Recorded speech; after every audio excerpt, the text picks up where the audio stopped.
আসসালামু আলাইকুম। Red velvet swiss রোলের রেসিপি শেয়ার করব।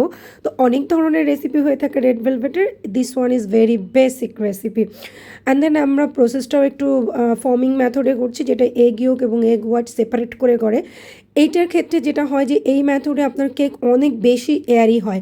আর আমি কোল্ড ফোল্ডিং মেথডটা ইউজ করছি। এখানে কিন্তু আপনারা হট ফোল্ডিং মেথডও ইউজ করতে পারেন।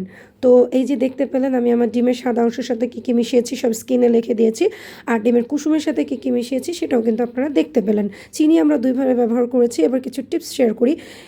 কোল্ড মেথডে যখন আমরা কেক বানাই, স্পেশালি সুইস রোল, তখন কিন্তু আমার ডিমের সাদা অংশটা একদম স্টিপ পিক হবে না, হ্যাঁ, সফট পিক হবে। দেখতেই পেলেন আপনারা আমি এটাকে কতটুকু বিট করেছি। অ্যান্ড দেন এই যে এটাকে ক্লকওয়াইজ আমি সুন্দর করে মিশিয়ে নিচ্ছি।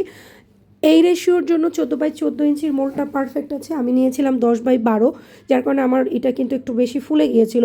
তো অনেক সময় হয় যে আনইভেন হলে এক এক জায়গায় ফুলে ওঠে, সেক্ষেত্রে কিন্তু আপনার একটা টুথপিক ইনসার্ট করে কিন্তু সেটাকে বসিয়ে দিতে পারেন। তো আমি আজকে টুথপিক খুঁজে পাচ্ছিলাম না, নাইফ ইনসার্ট করেছিলাম, যার কারণে আমার কেকটা কিন্তু এই যে ফোল্ড দেওয়ার সময় দেখতে পাচ্ছেন এই যে ডান পাশটা কিন্তু এটা ফেটে গিয়েছে, কারণ ওটা একদম নিচ পর্যন্ত ইনসার্ট হয়েছিল।